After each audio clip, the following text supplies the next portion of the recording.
In the forgotten hills of Missouri there stands a house everyone avoids, not because of the storms that howl through its gables, not because of the weeds that choke its once beautiful gardens, but because of a room no one has entered in over a year, its door sealed with wax, its windows boarded tight from within. Inside that silence, Havenwood's greatest secret waits. Some call it grief, some call it madness. All agree on one thing: whatever is in that room, it should never be disturbed, and yet one man could not look away. Part 1. The Winter Estate Awakens, Autumn. 1904, in the forgotten folds of Missouri's Ozark Highlands, Havenwood lived with secrets the way a body lives with pain. Quietly, carefully, without pointing at the wound. At the town's edge, the winter estate waited, Victorian grandeur buckling into neglect, paint peeling in long curls, ironwork asleep under rust, gardens surrendered to thorns, yet windows immaculate like unblinking eyes. For more than a year, a room on the second floor had been sealed, not merely locked, sealed. The keyhole wax stopped, windows boarded from within, as if the purpose were not to keep the town out, but to keep something in. This was Adelaide Winter's house. Adelaide once admired and now avoided, her beauty gone to porcelain and shadow, her grief settling into a silence that swallowed echo and light like a blanket over a face. Into that hush came Dr. Alastair Finch, young and precise, fleeing St. Louis for ailments with names and cures, hearing in the general store the weathered rumor of a sealed room, a blue flicker behind boards, and a wind that smelled like antiseptic, and lilies left too long in water. When Clara, Adelaide's maid, collapsed in the market, she whispered, not of her body, but of the house, an upstairs cold not born of weather or draught. The nightly tray of milk and bread left by a locked door and gone by morning without hinges, sighing or footsteps passing. So Finch took the hill and met Adelaide, still as a portrait that has learned to look back. Grief is a private matter, she said, and did not let him in. Records in dust revealed a line that hooked him, necessary quiet, a final experiment, and old plans mapped a hidden door behind the library shelves. On a moonless night, storm massing like a held breath, he slipped through ruined roses, found the carved wooden rose that loosed the case, and stepped into air that bit like winter. Beyond a plain door came a steady hum, and Adelaide's lullaby, "Hush now, my love. The world is so loud." He opened onto a laboratory of grief. Shelves of glass, a zinc-lined coffin on a marble slab, a slow preserving drip, Elias Winter, waxen and faintly blue. Adelaide rocked, holding his hand with a tenderness that made the horror obscene. "He is not to be disturbed," she said. "He is in the midst of his most important work, the conquest of dissolution." Finch spoke softly of death as fact and touch as mercy. She recoiled like a guardian at a threshold. "You see only decay," she hissed. "He is waiting. I am his guardian." Lightning sketched the dead man's face in hard white, and Finch understood what he did not want to know. This was no relic. This was a system, and it was hers. He fled through rain for the sheriff, and they returned to shattering glass and a barricaded door.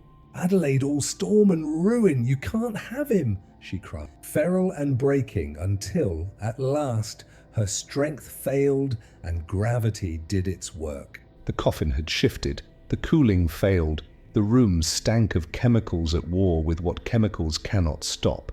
The sheriff bared his head. Finch closed Elias Winter's eyes with a trembling mercy. Afterward, Havenwood did what Havenwood does. It swallowed the scandal like a stone in a swamp. One ripple, then murk. Adelaide carried to a room without mirrors. Elias given a simple second burial. The strange instruments burned to ash behind the courthouse. And what remained was a quiet footstep in an empty hall. A question that would not leave. How far does love walk before it forgets the way back? And who decides where devotion ends and delusion begins. Part 2, Aftermath of the Sealed Room. In the days after the discovery, Havenwood tried to breathe as if nothing had shifted, but the air felt like a church after a funeral. The sound had left, yet something heavy still occupied the pews.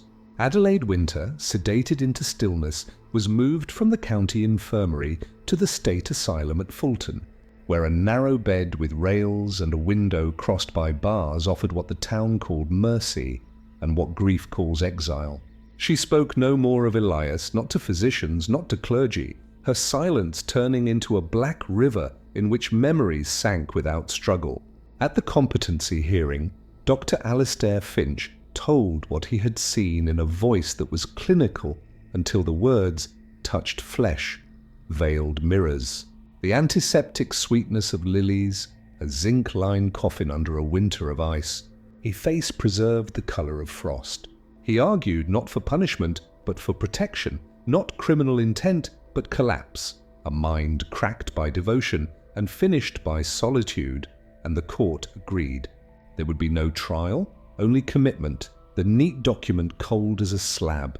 Elias Winter received a second burial without gaskets or metal, just a plain pine box lowered beside the empty plot that had waited a year, while upstairs a new physics of sorrow pretended time could be made obedient. Reverend Miller's sermon fell short and sharp as frost about the danger of worshipping what must be surrendered. The county sealed the Winter estate, listed its contents, and when the auction came, no one bid on the strange instruments or on the custom coffin that had never truly been a coffin. So they burned them behind the courthouse, a cleansing pyre that snapped and spat as if it remembered names. Havenwood absorbed the scandal the way it absorbs most things, a brief ripple, then murk. Shopkeepers stopped speaking her name, church ladies resumed recipes and hymns, and men on porches watched the road the way farmers watch the sky. Dr. Finch stayed, but the town kept him at a distance, polite as lace. He had stepped into the sealed room, and so to Havenwood the dust of it clung to him. Weeks thinned into months, and the estate grew lonelier, paint falling like curled scabs, shutters hanging one hinge from prayer, the gardens surrendering fully to thorn. Children dared each other to touch the iron gate, sprinting away with triumph and terror braided into their laughter. On certain windless night, those who believed in nothing swore they heard a woman's lullaby where the second-floor window used to be, and those who believed in everything said they smelled lilies. Clara did not return to the hill. She grew smaller in her sister's house and learned to live without looking up. Finch visited the asylum once and found Adelaide in a sunless room where the light was a rumour. She stared through him like glass, her hands quiet in her lap, and when he said Elias's name, her eyes did not move. He left with the knowledge that sometimes the mind does not break so much as it freezes, and frozen things do not weep. Years unspooled. The town's memory yellowed at the edges. A late autumn in 1912, vagrants took shelter in the husk of the Winter house, and a fire rose fast as confession, running the dry bones of timber in a single breath. By morning, only the deep stone foundation remained, a black, square wound in the hill where even weeds hesitated. Havenwood sighed relief as if flame were absolution. No more boarded windows, no more locked doors, no more questions with hands. But truth does not burn. It lingers in the habits of a place, the way a door is shut a little too gently, the way a name is avoided with courtesy. The story hardened into caution. A man who feared the earth, a woman who feared the empty bed, a town that feared its own reflection, each fear feeding the others until the loop closed and the house became a diagram of denial. In old age, Dr. Finch kept a single folded page from the county plans, the study and laboratory marked in a steady hand, and sometimes he would take it out and stare at the small notation for the hidden door, as if a map could tell him where he had failed. Adelaide Winter died in Fulton, dates recorded with perfect accuracy and no details worth the ink, and was buried under a stone that said little and meant less. What remained for Havenwood were the small night rumours that towns make when a thing is too true to forget and too shameful to remember. The lullaby on windless nights, the faint sting of antiseptic on a cold stare, a sense that the hill still watches, and the question that would not leave the empty halls: how far does love walk before it forgets the way back? And who among us knows the step where devotion becomes delusion before the door is sealed from the inside? Part 3. The town's quiet. Complicity. Havenwood told itself the worst was over once the house was emptied and Adelaide was gone, but the town had only traded a spectacle for a mirror. In the months that followed, the sealed room became less a location than a habit. Doors shut a little softer.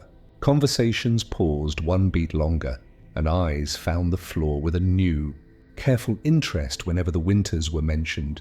People revised memory to make it tidier. Elias had always been a touch peculiar. Adelaide too private by half. The sheriff had done what could be done, and the story fit better that way, like a suit altered to hide the weight. On Sundays, Reverend Miller added a new edge to his sermons, graceless as a dull knife. Beware attachments that put the dead between you and God. In the pews, heads nodded because nodding was easier than asking why no one had knocked sooner. Clara kept to her sister's kitchen and learned to stir without remembering. And when a child asked her about the hill, she said the only true thing she had left: some rooms are not for the living. Dr. Finch worked quietly, treating the same fevers and fractures as before. But the town saw in him an unwelcome witness, polite to his face, grateful when he set a bone, and yet always measuring the door behind him, as if he might open it on to something they had tried to forget. He started walking past the courthouse fire pit at dusk, where the study's strange furniture had gone to ash, and he found himself counting breaths, as though grief could be timed like a pulse. He wrote a paper he never sent, then folded it into the county plans and put both away, understanding that some truths require an audience a town cannot provide. Seasons turned the winter estate into a storybook ruin. Snow nesting in the gutter mouth, spring vines crawling the ribs of the porch, summer heat carving the paint down to raw wood, autumn wind lifting a faint sweetness from the stone that made some swear they smelled lilies again. The sheriff retired and moved inland to a daughter's spare room, taking with him the silence he had long practiced as policy. And a new man wore the badge like a coat that didn't quite fit, promising vigilance to people who wanted only reassurance. At the schoolhouse, older boys dared younger ones to touch the iron gate, to whisper through the pickets after sundown, "Are you resting?" And the bravest said they heard a lullaby in reply, a soft, threading sound that might have been wind if the air hadn't been so still. Merchants reopened their ledgers to the ordinary arithmetic of nails and flour, and yet, at closing time, more than one hand paused over a lantern wick, listening for a house that was no longer there. The county posted a sign at the base of the hill, "No trespassing, unsafe structure," and children threw stones at it until the letters read only "No safe." From time to time a stranger asked after the ruin, and Havenwood offered a version of the past that left out the parts that hurt, the way a story does when it has been told too often to people who did not see it. One night in late summer, Finch encountered Clara at the pump, her shawl thin and her hands steady. He said her name, and she said his, and between them lay the memory of the room like a table no one would set. "She loved him," Clara said at last, as if extracting a splinter. "That was the trouble," Finch answered, surprised to hear himself. "No," Clara said, and the water brimming the pail stilled in its own reflection. "The trouble was that we let her love him alone." After that, the town felt different to Finch, not because of what had happened, but because of what it had taught him, that silence can be a kindness until it becomes a fence, and fences left long enough make prisons of ordinary houses. 2 winters later, a boy broke his arm on the hill, and the doctor splintered it on the foundation stones, the square wound in the earth now filled with leaves. The boy asked if ghosts could feel cold, and Finch told him the truth he had learned to say out loud. Only the living feel cold, but some of us live in it longer than we should. And at night, when the wind went slack and the town's roofs thickened with frost, a few swore they heard a lullaby that made the air thin as glass, and though most dismissed it as the mind's mischief, no one, not even the bold, sang along. Part 4. Ashes of Havenwood. The winter house was gone, but absence is a kind of architecture. The deep stone foundation held a square of shadow that collected weather and rumour in equal measure, and people learned new routes that bent around it. The way a river bends around a rock, it cannot move. Children who once dared each other to touch the iron gate now dared each other to stand on the black stones after. Sundown and count to 20 without speaking. The bravest returned with breath like frost and a story that would not settle. The ground felt colder than ground should. Merchants said the hill's wind smelled cleaner since the fire, then paused and added, cleaner, but not kinder. That winter, Finch woke some nights to the quiet certainty of a lullaby that refused to be music, a thread of sound like a seam being sewn in the dark. He rose once, walked to the window, and found Havenwood asleep under sugar-white roofs. No one in the road, no coal wagons, no lanterns moving, only the sensation that the hill was watching, patient as an empty chair. He began to notice what fire had not erased. The way the town now handled goodbye, hands held a heartbeat longer, casseroles carried farther up lonely paths, a knock added where once there had been none. Clara died in early spring, her last days folded small and neat. The ladies from church washed her and wrapped her and said she never spoke Adelaide's name again, but the shawl at the foot of her bed smelled faintly of lilies. The new sheriff posted a second sign, town property, no trespassing, and it pleased those who wanted proof that order had returned. Teenagers used the foundation as a stage in summer, reciting lines they barely remembered about kings and knives while the dusk came on fast, and the audience of crickets grew bold. Once a boy slipped, cut his palm on the edge of a stone, and bled a tidy line that ran into a crack and disappeared. He went silent, then laughed too loud, swearing he felt his hand go cold from the inside. In July, Reverend Miller retired and left a final sermon on the lectern, a single page. What we do not name grows teeth. A travelling photographer came through with a bellows camera, heard the story, and asked Finch to stand on the foundation for a plate. When the image developed, the doctor's outline looked perfectly ordinary, but the square behind him darkened into a depth the sun should not have allowed. Finch did not keep the print. He kept the feeling of looking at it, the sense that some doors stay open even after the house is ash. By autumn, people had stopped telling the story to outsiders and started telling it to their children, like a warning about water or night fires. Listen for the rooms that ask to be left alone. The county talked of filling the foundation, then forgot in the way. Counties forget what requires neither votes nor money. Leaves came and leaves went, and the square drank them.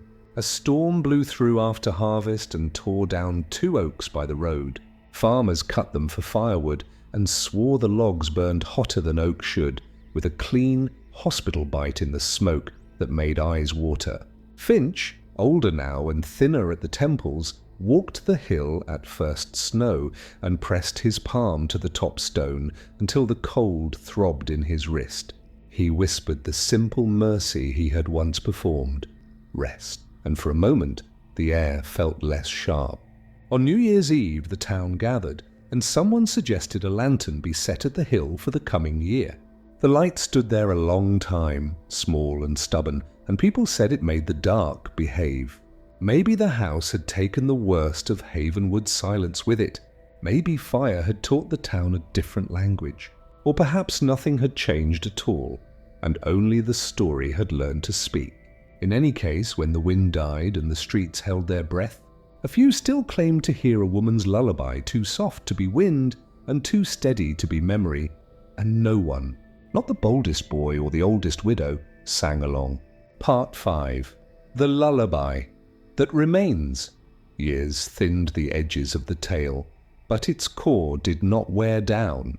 Havenwood's children became Havenwood's elders and learned to speak around the wound the way their parents had, yet the questions stayed like nails under paint, smooth to the eye, felt by the hand. When the wind died on winter nights and the roofs went glass quiet, a few still heard a woman's lullaby thread the cold, too steady to be weather and too soft to be remembered wrong. Some swore the air on the hill carried a clean sting like washed tile, mixed with the sweetness of lilies, an impossible perfume for dead ground, and turned their faces away without saying why. Dr. Finch grew old and careful, the kind of man who closes every door he opens, and in his desk he kept a folded scrap of Elias Winter's plans, the neat notation for a hidden door underlined by a younger hand. Sometimes he would take it out and imagine the door in different towns, different lives. How many thresholds are sealed not by wax and oak, but by the vows we make to our own fear. He came to understand that Adelaide's tragedy had been built brick by brick from 3 materials. His curiosity named them out loud one evening to an empty room, a man's terror of decay, a woman's terror of absence, and a community's terror of difficult truths. Remove any one stone and the arch might have fallen before it held a life in place. The story spun itself into a caution passed between generations. Listen for the rooms that ask to be left alone. Notice the house that grows too quiet. Knock anyway. If the tale ended there, perhaps it would be a sermon and not a ghost. But stories prefer houses. After the fire, the foundation filled with leaves, then with snow, then with saplings. And one spring a maple took root in the black square and rose straight into the sky, as if the hill had decided at last to breathe out. Couples cut their names into its bark, and children sat in its shade when the school let out early for heat. The town felt proud of the tree in a small, ordinary way, as places do when something living chooses them. On the day Dr. Finch died, quietly, with the window cracked so the world could get in, the wind stilled at noon and the maple's leaves lay down like hands. In the doctor's papers, someone found a short, unsigned note that read, "Some doors open toward us, some away. Either way, look for the hinge." Adelaide Winter's stone remains in Fulton, dates tidy and precise, and the space beside Elias's second grave bears the quiet dignity of grass. Havenwood rarely speaks the Winters' names, not out of spite but out of the superstition that words are also doors. Yet the town has changed in the only way that matters. People knock. Casseroles arrive, mirrors are veiled for a season, and then uncovered with ceremony. And when a widow says she hears a voice in an empty room, someone sits in the chair and listens with her for a while. On windless nights, the lullaby still threads the dark, the one that says, "Hush now, my love." The world is so loud and no one sings along, because the lesson of the sealed room is not in the melody, but in the pause after it, the place where devotion chooses daylight over stillness, where love lets go without forgetting. The house is gone, the town has learned to speak, and the story, like all stories that matter, refuses to end. It settles in the rafters of ordinary lives, asking again and again the single question it was built to ask. What is the hinge between memory and madness, and how will we know it before the door closes? Part 6. Quiet doors. Open eyes. Stories should end, but some choose to breathe. The winter estate is ash, the plans are folded, the graves are green, and still Havenwood walks with softer steps and knocks more often than it used to, as if every porch might be a threshold that needs a witness. Dr. Finch is gone, Clara is gone, Reverend Miller is a line in a ledger, and yet their absences do not empty the town so much as tune it, the way removing one weight makes a clock keep truer time. Children hear the tale in winter, not as a dare, but as instruction. If a house grows too quiet, listen together. If sorrow makes a room, don't let it be a room for one. In spring, the maple on the hill throws a square of shade that fits the old foundation almost perfectly, and couples sit there, initials hidden now under the bark's patient work, learning that love is a verb that includes leaving doors unsealed. Sometimes a traveller asks about Adelaide winter, and the elders look at one another, decide what to give and what to keep, then tell the truest version they can bear, that a woman loved past the point where love remembers the rules, that a man feared the earth more than he trusted the living, and that a town, well-meaning and weary, mistook quiet for care until quiet turned hard. The lesson is not that grief is dangerous, but that it is heavy, and heavy things should be lifted by more than one pair of hands. On still nights the lullaby still threads the dark, faithful as a star you can't quite see when you look straight at it. And no one sings along, not from fear now, but from respect, because the tune isn't an invitation, it's a reminder. In kitchens and pews and classrooms, Havenwood practices a different kind of silence, the kind that holds space without hiding, that pauses without pretending. Mirrors are veiled for a season and then unpinned in daylight. Hands rest a heartbeat longer on shoulders, and when someone says, "I hear something," the answer is, "Say it out loud and I'll sit with you until it stops." The hill is not haunted in the way children want it to be. It is haunted in the way places are that once kept a secret too carefully, by the habit of carelessness that followed. And the town keeps watch on that. If there is a hinge between memory and madness, perhaps it is made of small, ordinary acts, knocking, naming, opening the window a little even in winter. And if the story refuses to end, that is because endings are tidy, and this one is useful. A stitched seam that holds when weather changes. So the question remains, walking the quiet streets with the last trains of frost. When devotion is tested, which door will be chosen? The one that seals, or the one that opens? And will there be enough hands on the knob to turn it the right way? Part 7 of What the Hill. Keeps Time did what time does. It softened edges, misplaced details, folded sharp moments into gentler shapes. But the hill kept what it chose. In late years, when fog lay low like a second ground and the maple's leaves clicked together like quiet teeth, people told the story differently, not to frighten, but to guide. A sealed room can be a house or a habit or a heart. A hidden door can be wood or a word or a look away at the wrong moment. A winter can happen in July if no one opens a window.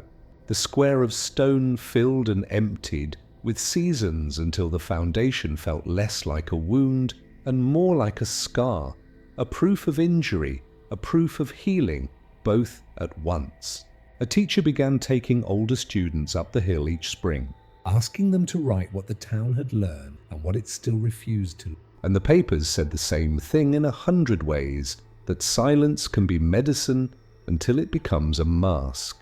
That devotion can be holy until it forgets to share the weight, and that love, left in a closed room, becomes its own weather. One evening, a widow set a chair at the edge of the stones and read aloud from a small leather book with a broken spine.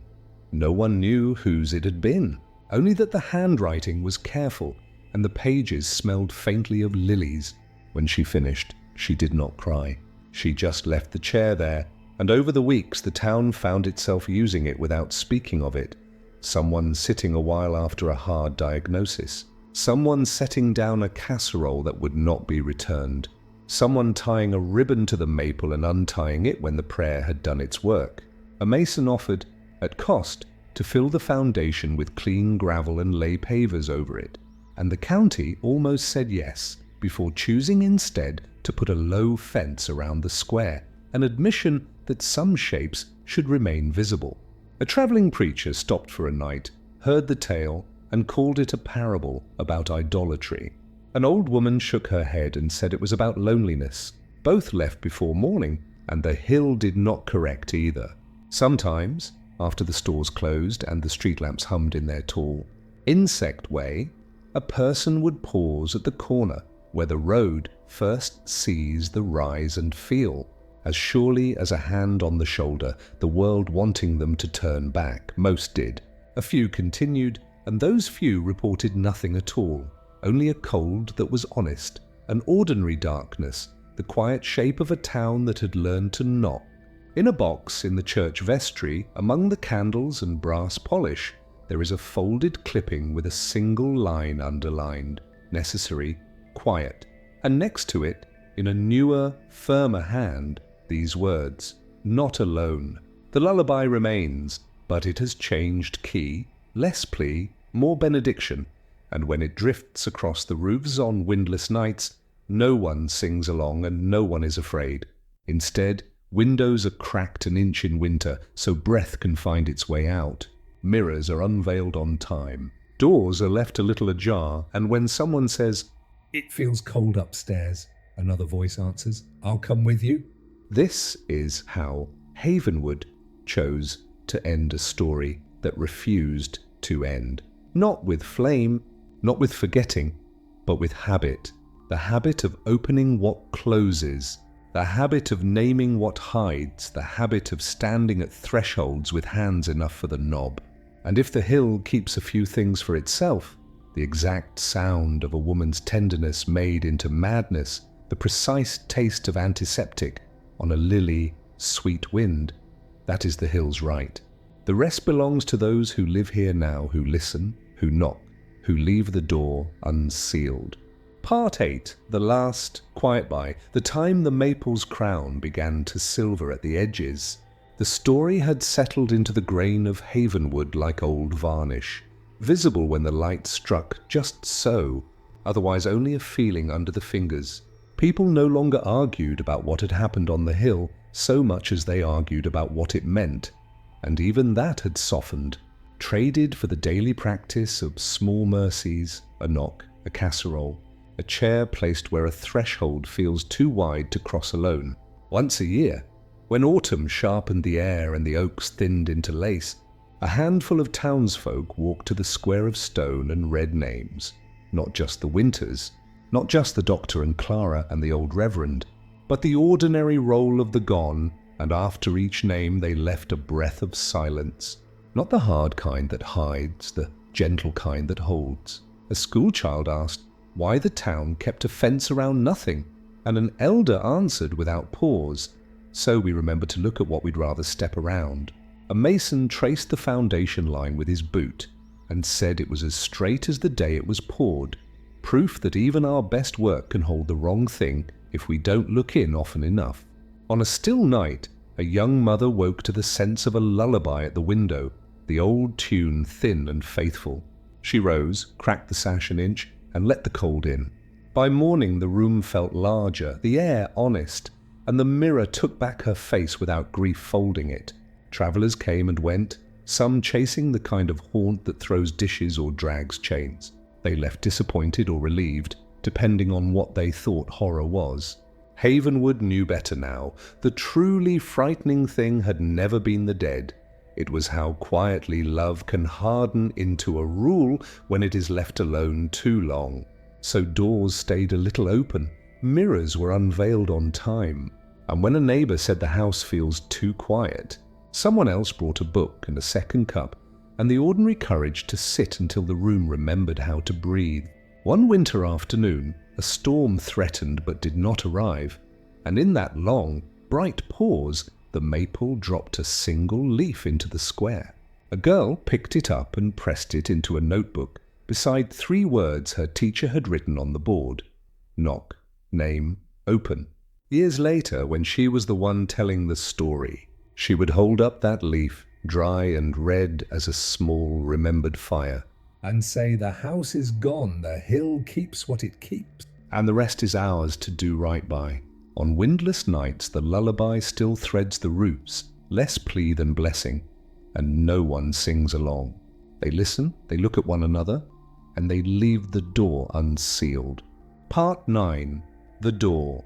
We choose. By the time new shingles darkened the oldest roofs and the maple's shadow stretched farther than the square it once fit, the story had become less a legend and more a language. Havenwood spoke when the weather turned inside people. A craftsman rehung a neighbour's crooked door, and without thinking, left it a finger's width ajar. Habit now, not superstition. In the schoolhouse, a girl read her essay about winter rooms and the class did not laugh. Someone asked instead, "What would you bring to the threshold?" And the answers were ordinary and correct. A chair, a warm cup, a second heartbeat in the quiet. The fence around the foundation wore ribbons from weddings and from griefs. Sun faded into one colour that did not have a name, like forgiveness after it stops being a performance. One evening, fog climbed the hill and stayed, and the town felt the old prickle that means a story is about to test its ending. A young man, apprenticed to the mason who once offered gravel and pavers, stepped through the gate with a bundle under his arm, a small wooden plaque he had carved from fallen maple, its grain catching the last light. He set it on the top stone, neither claiming nor consecrating, and the words were simple enough to survive weather. Knock, name, open. Somewhere below, a window sash lifted an inch in unison with another and another. Practice made reflex. The lullaby rose thin as frost and did not ask anything of anyone. People paused and listened the way they pause for trains and for prayer, and then they returned to their kitchens and porches and beds without hurry, leaving the hill to keep what it keeps. Long after midnight, the fog fell back into the fields, and the square held only leaf shapes and starlight. If a house can become a lesson, Havenwood had learned it, that love should not be left alone in a sealed room, that silence must hold, not hide, that every grief builds a door and asks, with more patience than mercy, which way it will swing. When morning came cold and clear, the plaque was rimed with white, and the first hands that touched it left clean half-moons where warmth had been. Somewhere a mirror was unveiled on time, somewhere a casserole crossed a porch, somewhere a threshold took a second footstep. It would once have lacked, and in the space between story and day, where breath steams and words carry, Havenwood chose again the only ending that lets a tale keep working, to leave the door unsealed, the window open a finger's width. And the lullaby answered not with a song, but with presence. Part 10, the story. That stays by then the tale no longer needed a teller. It lived in small habits. Doors left a finger's width ajar, mirrors unveiled on time, chairs set at thresholds where breath had once faltered, and in the language Havenwood spoke when weather turned inside a person. The maple's shade stretched long past the old square, and the fence wore more ribbons than reasons. Sun faded into one patient colour that felt like forgiveness after it stops trying to prove itself. Once at dusk a child asked if the lullaby belonged to a ghost, and an elder said it belonged to anyone who listens and does not leave. In winter, when the town went glass quiet and smoke rose straight, a thin music still threaded the roofs, not a summons, a benediction, and no one sang along. They cracked a window named What Ached, and sat together until the room remembered how to breathe. A traveller with a talent for final chapters came seeking an ending and left with a map of hinges instead, muttering that not all doors close. The plaque on the hill weathered, the letters shallower each season, knock, name, open, and people traced them with mittened hands, leaving warmth in the grooves. In a drawer at the clinic where Finch's instruments had once rested, a new doctor kept the old folded scrap with its neat notation for a hidden door and a penciled line beneath. Look in often. Once a year, the town stood at the square and read names into the clear air, leaving after each one a silence that held instead of hid, and the wind, when it came, moved through as if invited. The story's work was simple now, reminding hands to find the knob together, teaching grief to take daylight even in January, making a habit of showing up where a room has gone too still. If the hill keeps a few details, the exact timbre of Adelaide's lullaby, the antiseptic bite that once rode the lilies, that is between the hill and the weather.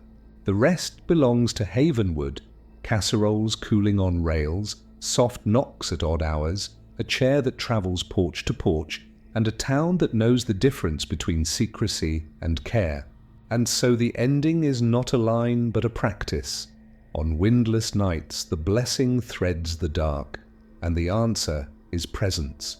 The house is gone, the doors are open, and the story, having taught what it came to teach, stays where stories stay when they are finished doing harm and have started doing good, in the way people touch a latch, in the breath they leave between sentences, and in the quiet they keep that keeps no one alone. Closing, the house is gone. The hill keeps its small honest cold. Havenwood learned the only ending that matters. Knock, name, open. On windless nights, a thin lullaby still threads the dark. Not a summons, a blessing. And no one sings along. They listen. A window stays a finger's width unlatched. A chair waits at the threshold. And when grief builds a door, there are enough hands for the knob. Let the story stay where it helps. In the softened knock, the unveiled mirror, the courage to sit until the room remembers how to breathe. The door is unsealed. The town knows the way. Now so do we.